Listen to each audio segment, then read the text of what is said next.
Leadership and confidence in your career don't end at 40. They evolve, deepen, and can transform not only your work, but your influence and sense of purpose. So welcome back to Voices of Impact, the space where we explore leadership beyond tactics, quick fixes, and into presence, responsibility, and real transformation. So today's conversation is one I've been really looking forward to. So I'm joined by Helen, founder of Tenangui LLC, a career consultancy dedicated to helping women over 40 reclaim confidence, find purpose, and create meaningful work in a world that often underestimates their value, right? What sets a Helen apart isn't just her expertise, but how she approaches careers. She combines deep recruiting knowledge, research on ageism, and coaching practices that reprogram limiting beliefs, helping women over 40 navigate career pivots with clarity and agency. So through speaking engagements and podcasts that she's done, she advocates for systemic change while equipping women to navigate today's realities with confidence. So her academic foundation reflects this lifelong commitment to justice.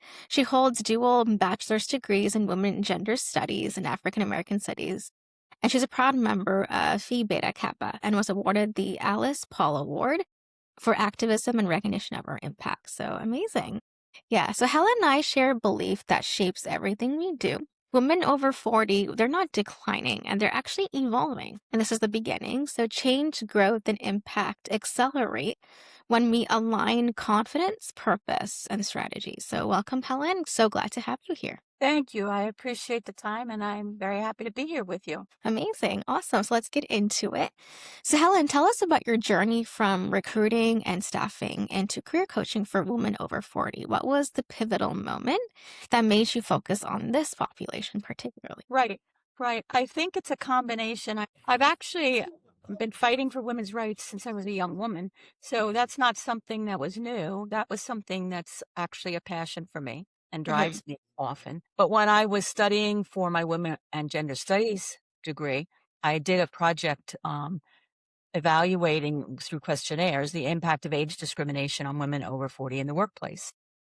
And of course, what I found wasn't surprising, but it was sobering in the way, for me, I think the side of it that was new to me was the way it impacts women and the way that it has them doubt themselves rather than from an external reason, they're doubting their abilities. And so that was very disappointing to me. And then not long after that, it actually was in a job where I was hired at 60 in that job. I worked for them for 13 years. No one there ever guessed my age, so not even close at the time. So I also earned an award for Manager of the Year. And when I went to receive my award in Chicago, the vice president met with me and said that he felt my work was exceptional and he appreciated everything I had done and that there would be a director position open in the summer. And that was my job, and shook my hand. Life has its own plan for us. And so a few months later, my husband passed away unexpectedly. And I was surprised at the funeral that both my manager, who I expected,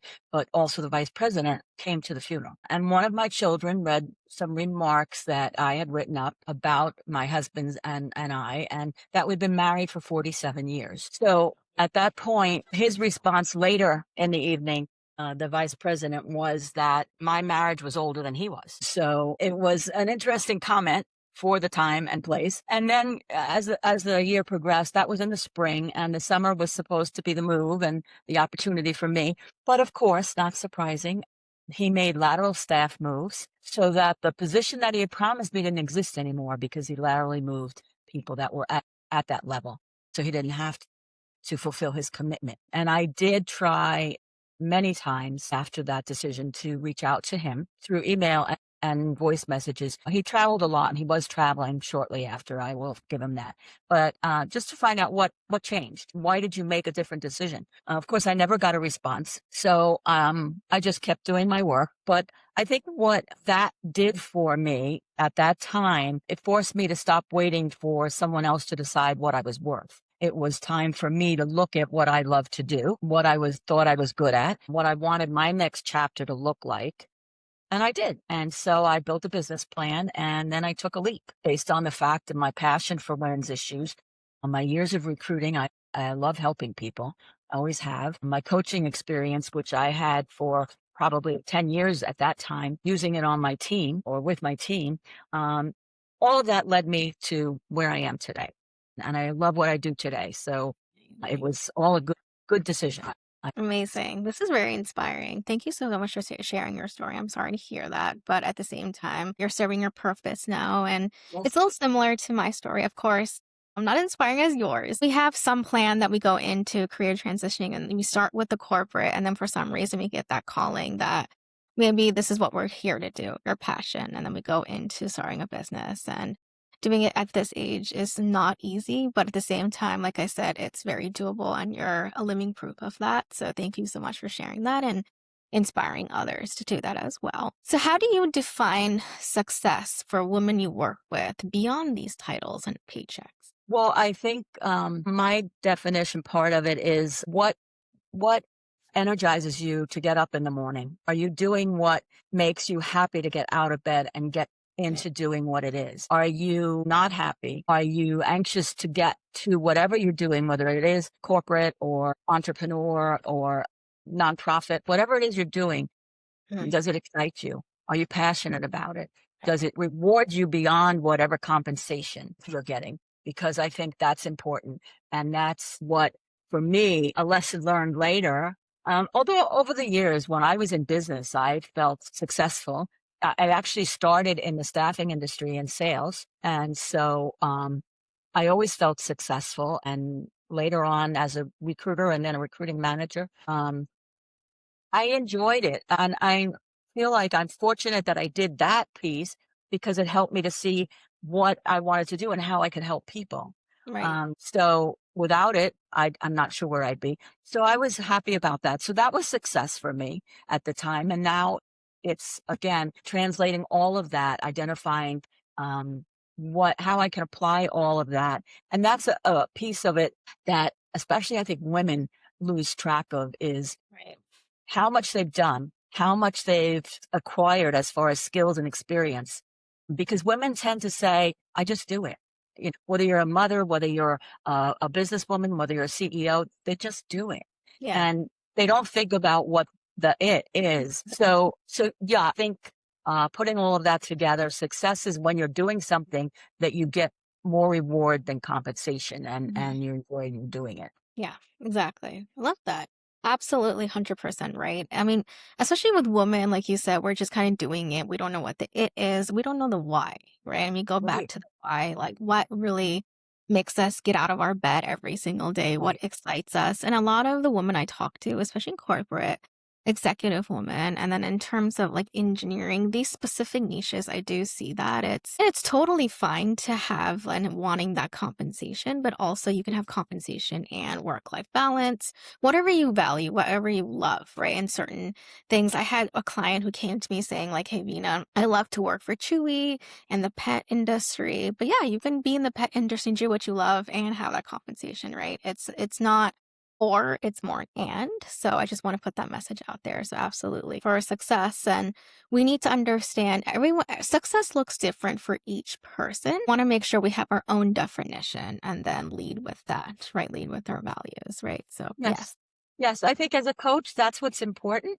Finding out how they identify what success is themselves. Because, you know, it's kind of like saying, I want to change, I want to do something different. Well, if you don't identify what it is, you can't get there. If you don't know where you're going, you're never going to get there. Yeah. So, yeah. The direction. So absolutely. And from your vantage point, these are really important questions that people come to me as well. So what are the biggest misconceptions employers have about older, employees, workers, job seekers, and how can candidates counter those assumptions? Right. Well, the misinformed assumptions are, of course, that older employees are going to be too expensive automatically, that they're going to have a shorter and limited time frame, that they're going to be lazy, that they're going to not understand technology, because this is a social construction that we've created about aging. And unfortunately, everything you see even today, if you look at a movie, if you look at an advertisement, if you look at any type of post, it perceives the older person as feeble, as not able to keep up, as challenged by technology. And all of that is so erroneous. That's something that absolutely needs to be changed. There needs to be education done to understand the value of an older employee, the loyalty, the experience, the social experience, that's the reason that intergenerational teams are so successful, because you have that maturity, that understanding of sometimes you have to handle things in a different way or walk away or whatever it may be, which sometimes when you're younger, it's more difficult to understand that. So you have that balance, and that's what makes them so successful. But it's definitely important that if you're looking for another position as an older employee and you're interviewing, you need to do research. You need to understand who you're going to interview with. And I always say, 100 years ago, when I was looking for a job, you'd have to go to the library and read this and read that. It's all in front of you today, but it's time consuming. And so you have to do the research, though. That's one of the critical pieces, is committing the time. And people sometimes think of that as not as important, but it is. Yeah. Oh, I'll do it. No, you need to commit. It needs to be on your calendar. Right. But as far as preparing, they need to do research to look at what's going on with the company, what's the company's mission, what's going on in the news, are there any new projects, new products, and new services they're offering, where your background is well suited to that. So when you go into an interview and meet with them, or do a Zoom interview and meet with them, you can answer the questions relative to what they need, so that you can target what they need with your experience. And that will make a difference, because at the end of the day, and I'm sure you've experienced the same thing, a recruiter or a hiring manager's goal is to fill the job they need filled as quickly as they can, with the shortest learning curve they can, the most suitable person. So again, some of the cultural creation is that, the energy level, the cultural fit, all of these things that are erroneous. So that's where the candidate needs to be well-versed, and they need to practice, because today we talk all the time about storytelling. So when you relay your experience, you need to have, what was the situation that you faced? How did you handle it? And what was the result? And you need to be able to relay that to them briefly and in a story, so that will make you stand out. That will make them remember you. Yeah, exactly. And you just literally answered all my other questions. So absolutely. Sorry. No, I'm actually glad you did. This is great. So, absolutely, what I was going to say is, whether it's early career or even after 40, it's like, oh, I'm old. What am I supposed to say? And it's really about, like you said, your lessons, right? Especially during that stage, that I noticed is your lessons, your wisdom. That's what really keeps you going. That's the value you want to bring to the employers. And we don't think of it. Yes, of course, you have 10, 15, 20 plus years. Use that. But also, what have you learned? How have you grown over time?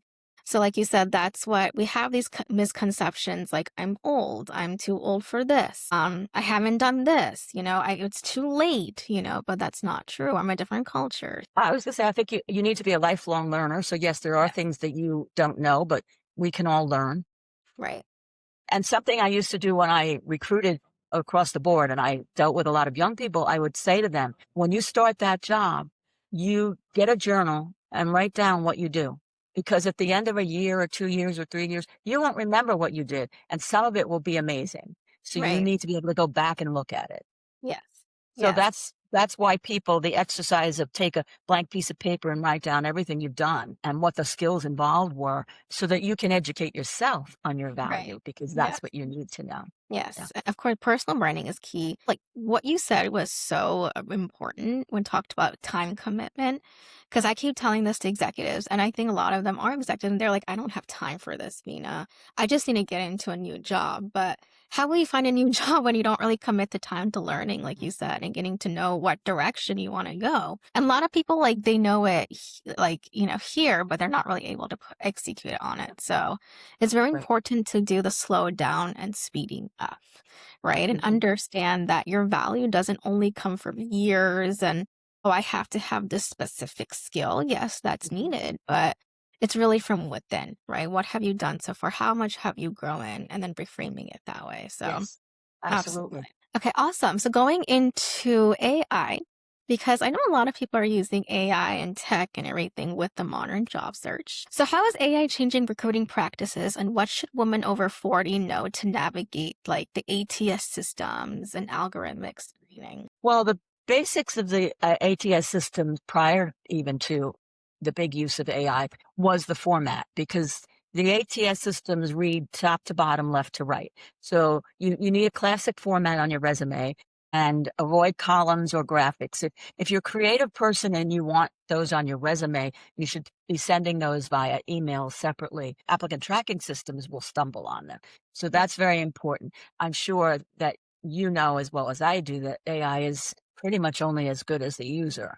So as a candidate coming for a job, I think that it's important that you have but really that you have familiarity with it and that you're comfortable with it. How would you work with it if it was part of your job? So if you left a job couple of years ago and you didn't work with AI at the time, there are so many courses out there that Right. are available, and you need to familiarize yourself and be able to answer the question that, yes, I'm comfortable with it and I know how to dictate to it or command to it or manage it so it gives me the information I need, and how to verify the information so that you're under consideration, because that is not only now, but only going to increase in the future.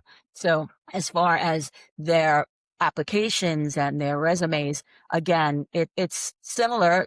Should be a classic clean format with the 10 to 15 years of experience chronologically, with a professional summary, absolutely no objectives, because honestly, again, you and I know, because you work with it too, the hiring managers and the recruiters' only interest is that in filling that job. So today it's fundamentally, I don't care what you want. I just need to know what I need done. And so you don't want an objective where you used to do years ago and say, I'm looking Right. for, no, you need a professional summary with 3 or 4 sentences of what you've done and the highlights, and geared toward whatever job it is. That's the importance of the research, finding the roles that you want, take half a dozen or 5 or 6 roles and look at the words that overlap, look at the skills that are required. And you very well may have those skills. But as I always say, as an example, when I was a recruiter, today everything is talent acquisition. So you just need to look at current roles and see how you should be phrasing your skills so that they go through that applicant tracking system and the AI, because they're the keywords, the way they're phrasing it. So you need to be sensitive to that. So I think those are the important key points for trying to manage the applicant tracking systems in AI. Yeah, absolutely. And I do agree, because like a lot of people are still talking about objectives. I'm looking for this. But it's really about, like you said, how are you going to help the company grow? Yeah, How can you save them time? Right? yeah, How can you like learn the KPI, learn the mission, learn the vision of the yeah, company and put that in? That's how you actually stand out, right? yeah, And I told my client to do like a video resume or put a video out there when networking, right? Show yourself, show your energy, who you are, right? That's where the personal branding comes in. How can you help them, even when it comes to resume ATS and then networking? You're actually adding value. So don't make it about yourself, right? So yeah, that's what they want to hire you for. So absolutely. AI, like there are tools that I want to talk about. So there are tools, but of course, like you said, it's a balance, right? Show the mhm, human side of it that, hey, this is who I am, but then you can also use tools to save time. yes, There's a lot out there to do, because I know some people that I've worked with, they have 4 kids.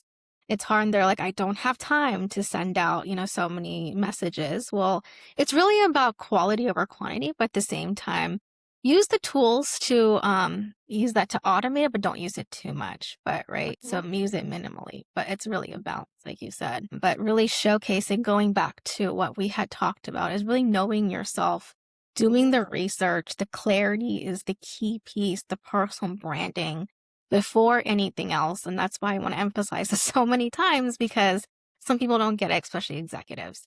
So right. absolutely. Well, and a lot of that, is LinkedIn. You're interacting on LinkedIn. Make a comment on something, an article someone has posted. I personally think that the groups are much more productive on LinkedIn than general.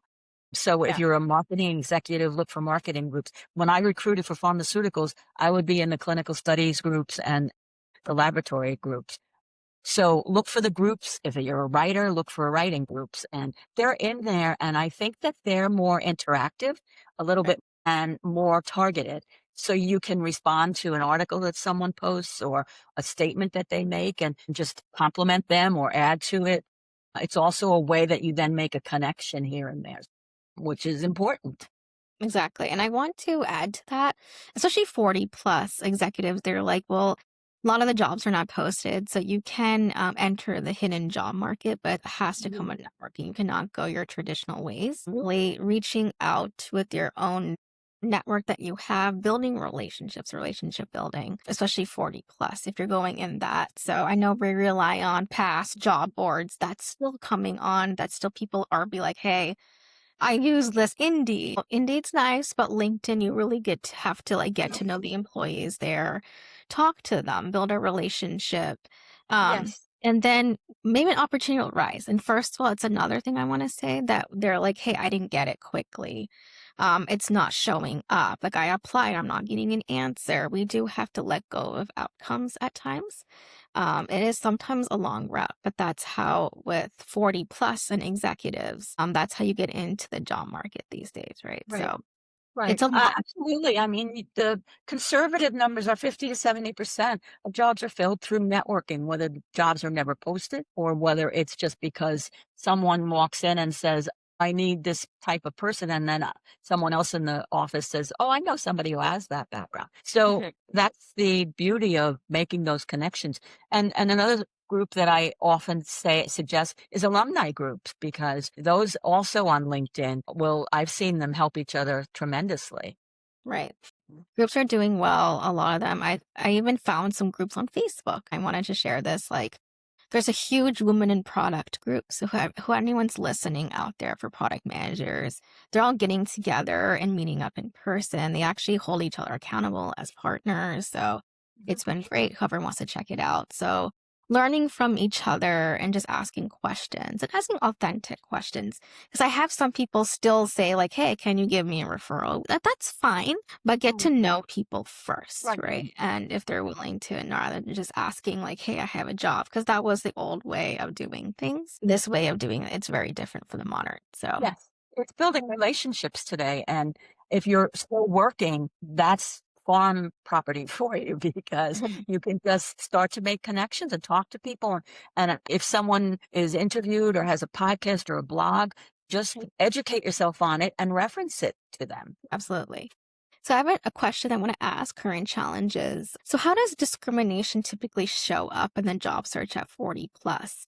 And what immediate steps can someone take to protect their momentum? Well, the discrimination shows up in the subtle ways that, you won't get a response to your resume, or you'll get a Zoom interview and then all of a sudden you'll not hear again, especially if you've formatted your resume so that they really can't determine how old you are. No graduation date, and you have 10 to 15 years of experience. But as I say to my clients all the time, video yourself on your phone, dress for an interview, video yourself, get a family member or a friend to interview you, and then look at it yourself and say, would I hire me? So you have to be sensitive to how especially when you're older, how you're presenting yourself, because you're being judged from the moment that they see your face, or the moment that they meet you in person. You're being judged. So, but the ways, all of those that sometimes other people can experience too, the no response, being caught in the black hole, the questions about where do you see yourself in 5 years, or what's your long-term goal, or they ask about your background from 20 years ago, and then after you answer, there's nothing, silence. So there are many ways, unfortunately, even when you're employed, the burden falls on the victim. The way the law is written, you have to prove it. It can't be a gray, well, it has to be proven. You have to have documentation. I have heard stories of hiring managers who have interviewed and said, well, you're too old and I can't hire you. And they did wind up in court. But that's the exception. Usually it's a much more subtle way, and very difficult to prove. And I know this is easy to say when you're on this side, but I say, if this is them, then do you really want to be there? If they're judging you that way, you can get a job there and in 6 months be out of a job again. Right. Starts with the job description, the digital native, the cultural fit, the high energy, the 3 to 5 years experience for a job that you look at the description and go, yeah, somebody with 3 to 5 years can't do that job. So they're looking for someone younger to do that job. So that's where it starts, and where you have to be sensitive to, if you see those quotes, those words in a job description, you have an uphill battle, I think. Yeah. And this is really good, especially when you talk about non-negotiables, right? I know employers discriminate, job seekers, but at the same time, we're also evaluating them. And I'm going to just share a quick personal story, because right now, a couple of weeks ago, I got a good opportunity. Like, I thought it was perfect as a coach for a 7-figure owner company. And I realized, like, yes, everything was great on paper. And I was 3 rounds of interviews. But then I realized when I go in, they did not have integrity. They did not show up with values. It was just not aligned. What they said, what they were doing. And then immediately I was like, this is not aligned, right? So it's one thing to see it on paper. So that's why, going back to what Helen said, doing your research is very important. Knowing your non-negotiables. We can also evaluate them if we don't like them or not. It's a two-way street. And I say this and I emphasize this all the time, because they're like, hey, Vina, I got rejected. What did I do wrong? And, it has nothing to do with you. I always kind of look at it from a place of like dating, right? It's a compatibility thing. It's not like anyone's fault, or no one's wrong about it. Right. So I know in societal conditioning, it seems like rejections and discrimination, but it was just not aligned. It's not compatible. But you also need to understand that it's a two-way street. Like, you choose the company, you choose the cultural fit, and look at it from in the real world, right? First 20, 30 days, you have to really understand, especially with women. I want to emphasize that listen to your intuition, because our logic might override it and be like, hey, this is so perfect. We put them on a pedestal. This is like Google and Microsoft. But we realize, is this right for us? Right? Do I feel good? How's my nervous system? So I want to bring back that. Listen to your body. Do you feel relaxed? Do you feel like you're supported? Or do you feel like you have to perform and you can't be yourself? Right? So yeah, that's very important. As you said, it's a two-way fit. Yeah. One of the things that's interesting, you reminded me, when I was in sales, that's where I learned that if you are rejected, if they say, no, I'm going to go somewhere else, I always looked at it, it's their loss. Like, I'm good at what I do. I like you. I'm a good person. I am ethical. So it's your loss. And I know that's easier to say than if you're looking for a job.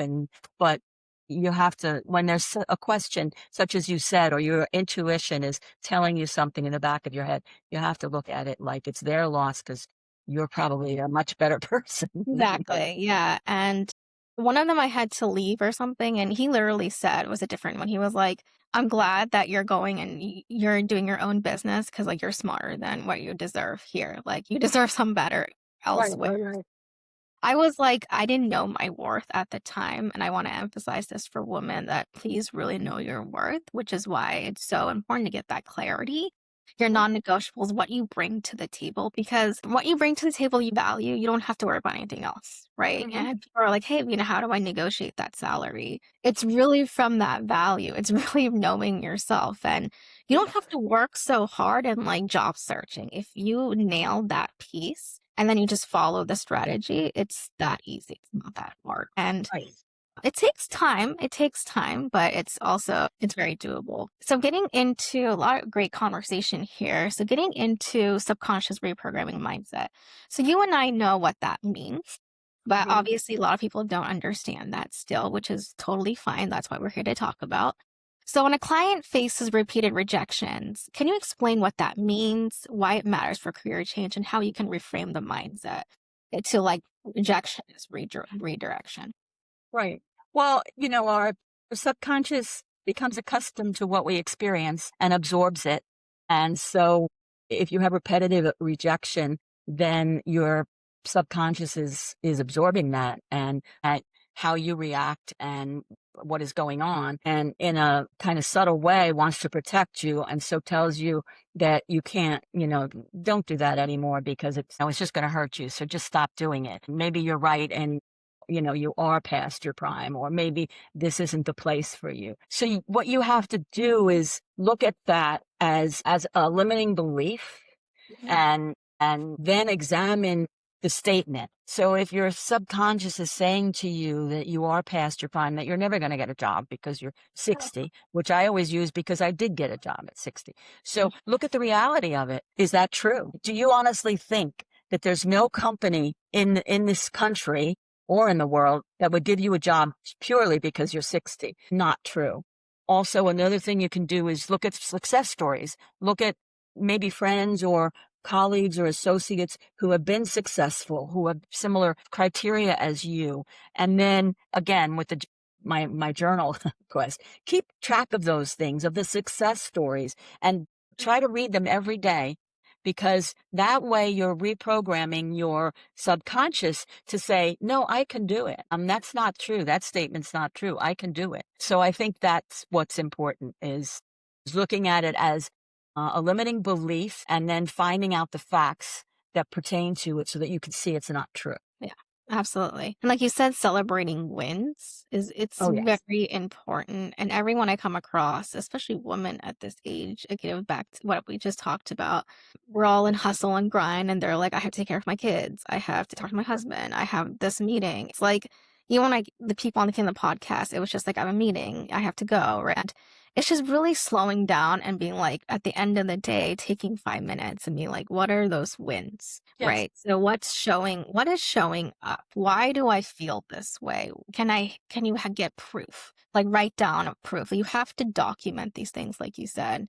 And I have my own current client. She's like 40 plus, and she's going from a Montessori lead into an engineering. And she came across telling me, like, I feel like I'm old. How will I get an entry-level job in, software engineering? That's not possible. So we did some reframing on that, saying, like, it's not about age. We have so much value. And we reframed all of her with her personal branding, her resume. She got recruiters reaching out right now. And she's like, thank you so much. We didn't realize this. And within like a week or two, she had AI projects on her thing. So reframing that mindset is very important. Like, it's the first thing that you want to do before you get into anything. And you'll realize, like, I heard someone said that I think 80% of it is really mindset.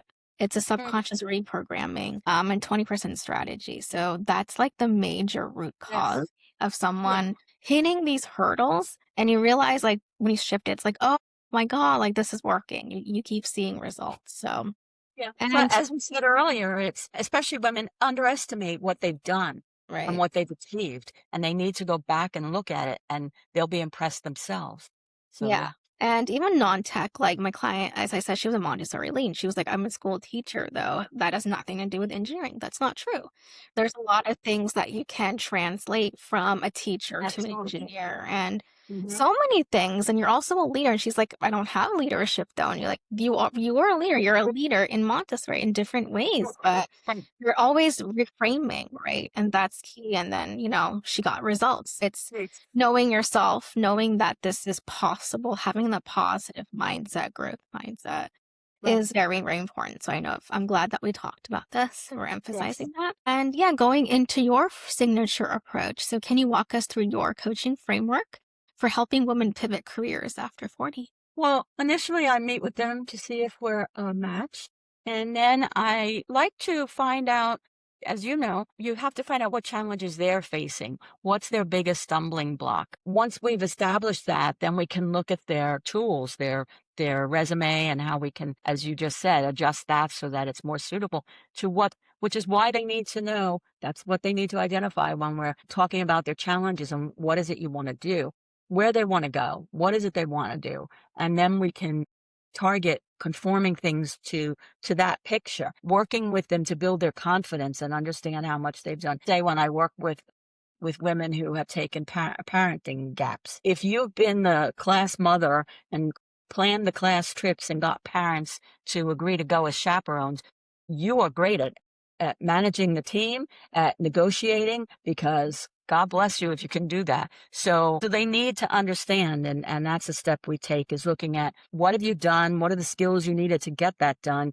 If you've been a caregiver, there are skills involved. So whatever it is you've done, you need to identify and understand that there's value there. And then again, looking at current job descriptions and requirements, and how do your skills match to that? And are you phrasing them properly? So we always go over that. And again, from my perspective, networking is so critical, and committing the time. They have to put on their calendar. If you're not working, you should be working on a job at least 4 hours a day, at least 4 hours a day. Yeah. And that doesn't mean looking for posts and putting resume applications in, because that can be a black hole. So it means planning what you want to do, where you would like to go, identifying companies. There are sites that companies that make commitments to older employees. It makes sense to check their career pages, because obviously it's always up to the hiring manager, but obviously the company philosophy is that they embrace knowledge and experience. So those are good companies for you to check their career pages. So using those tools, but especially organizing, putting it on the calendar and making a commitment to today I'll do some networking, today I'll do some research. Whatever it is, you need to make that commitment so that you can move forward, and we can measure your progress as you move forward. Yeah, absolutely. Going back to the same thing that you said, time management is very important. People look at it and they're like overwhelmed, but it's just one step at a time. So even if it's like start with one networking call a week Yes, and then increase it, right? And that's what I absolutely. tell people, because they're like, oh my God, I have a kid and they're sick. And I totally get it, but we do have to make time, right? At least an hour, however you can fit in your calendar. There's Oh, excuses of time. I right, have this excuse coming up that, the market's always going to be bad. That's just how it right, is. But we need to like shape our own career and take control of it. That's another yeah, thing. And if something's really important to us, like we make time for our kids and yeah, our family like that, right, this is very important. If you have a burning desire, right. um, you know, pivot and this is your career that you want to change, like you want to make time. So Yeah. it's very And key to and as I say to them, it will not come out of the sky. You have to work for it. exactly. Not Yes. gonna magically appear, much as we'd Right. like it to. Yes. You have to let it go, but at the same time, go with the flow, Mhm. but at the same time, you need to take action, intentional action, right? You Right, need both. right. And yeah, so what's next for you? Such a great conversation. Any initiatives or offerings coming up for you? Well, I'm, actually working on a tool that I hope to have ready by the summer to help older people with their job search. And also, late last year, I do the course, Building Your Legacy Seasons. It was a group course. I transitioned to individual courses. So I would like to expand that this year, because I enjoy doing the one-on-one, and it's very affordable, I think. And there's a lot of enrichment in it. A lot of what we've talked about is in that course. Yeah. And also, I'm working as a consultant with a group that is trying to develop a new software. So that's keeping me busy. But yeah, Amazing. I'm so excited for you. Congrats on thank you. everything. Like I said, you're inspiration for everyone out there. So keep doing what you're doing. Thank you. Well, I'm always surprised when I have to say, that an older employee, 40, and not at my age, it's not old. So, but I understand that's our society. So Yes, societal conditioning, that's what this is for, this yeah. platform. Yeah. Love how you're talking about this. We're kind of conformists. As Mhm. rebels, we're kind of being like, hey, you don't need to do all of that. Like, this is be yourself, you can do it, right? Yep. Not just fit into a box. That's what this is all about. So Yep. let's go into the rapid fire round. I'd love to know you a little bit more. So let's see. Hidden talent most people don't know about you. I guess it's just the ability to get the job done, I think. Now, my old manager used to say she loved that. I'll just give you the project and it gets done. Mhm. So I think when I work with, that's the way I approach it. Wow, Project that will get done. love that. That's great. And a dream vacation spot. What's next on your bucket list? Oh my goodness. Wow. A dream vacation spot. Maybe Spain. My husband went to school there. So yeah, Yes, I've been to Madrid, Spain. I absolutely would recommend it. It was gorgeous. that's So I where he really went. I really hope you can check that off soon. Thank you. And yeah, one more. So one thing that always makes you laugh. My dogs. They're That's cute. comical. I don't know that they intend to be, but they are. And that's really nice. No, I mean, they're cute. I mean, that's what it's all about. They're here to make you smile. So that's amazing. Yes. Awesome. So Helen, this conversation is so powerful. Reminder that career transformation leadership aren't bound by age or titles at all. Their True. scale when we combine clarity, confidence, and courage. So for everyone listening, I invite you to reflect. Where are you in your career or life? Are you holding yourself back because of beliefs that no longer serve you? Right? So using what Helen said with the reprogramming, you know, these are just quick things that you can do today, and you'll see a huge difference, right? How you show up as a 40 plus leader. So we don't want to say 40 plus.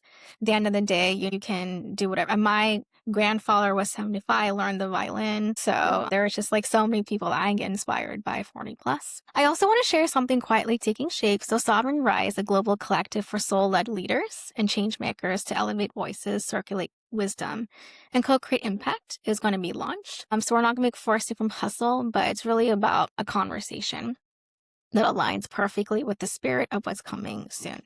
So Helen, thank you for your insight, presence, and the way you remind us that leadership and confidence aren't just learned, that they're reclaimed. So, and to our listeners, the season of Voices of Impact is about expanding how we define leadership, influence, and impact, especially in systems and communities ready for something more conscious, compassionate, identity aligned.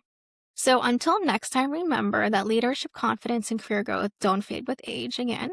They accelerate when we align our purpose, embrace our wisdom, and lead from who we truly are. Well, thank you, Vina. I enjoyed